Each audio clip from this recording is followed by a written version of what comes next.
මේ ඉදි වෙන්නේ ලංකාවේ සුපෝභෝගීම මැටිකඩ කර්මාශාලාව. ආයිබෝවන් ගොඩක් කාලෙකින් වීඩියෝ එකක් කරන්නේ.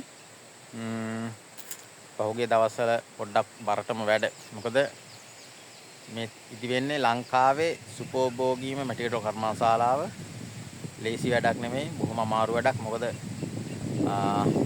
පස් රොන් මඩ ගැන කතා කරනකොටම ජාවාරම්කාරයෙක් විදිහට තමයි මගේ දිහා බලන්නේ. හැමෝම නෙමෙයි. ගෞරවනීය රාජ්‍ය නිලධාරීන් ඉන්නවා. බොහොම සහයෝගය දෙන. ඉතුමන්ලාට නෙමෙයි මේ කියන්නේ. ගොඩක් අය.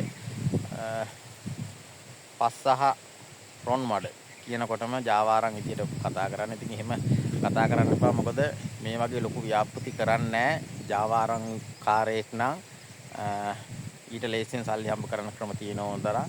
ඒව කරන්න බැරි කමක් නැහැ අපට.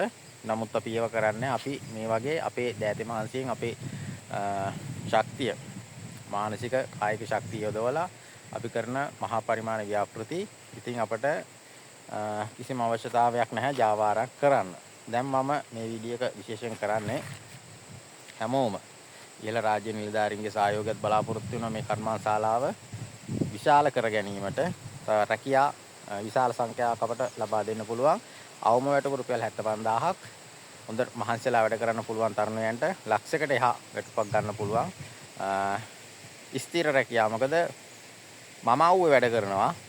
මම ආව්වේ වැඩ කරලා කම්කරුවන්ට 100% හෙවණි වැඩ කරන්න පුළුවන් කර්මාන්තශාලාවක් තමයි අපි මේ හදන්නේ. විශාල මුදලක් වියදම් කරලා ඔවුන්ට අව්වේ වැඩ කරන්න අවශ්‍යම නැහැ.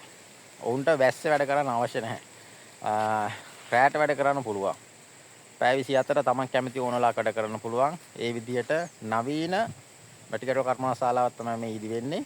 ඉතින් තා විශාල භූමි ප්‍රමාණයක් මට තියෙනවා.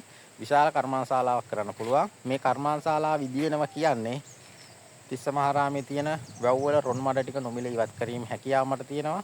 විශාල රැකියා සංඛ්‍යාවක් ලබා දීමේ හැකියාව තියෙනවා. ඉතින් අපි ඒ ගමන මේ ශක්තිමත් ආරම්භයක් කරන් තියෙනවා. ඒකට ඉහළ රාජ්‍ය නිලධාරීන්ගේ සහයෝගය ලැබෙයි කියලා මම බලාපොරොත්තු වෙනවා.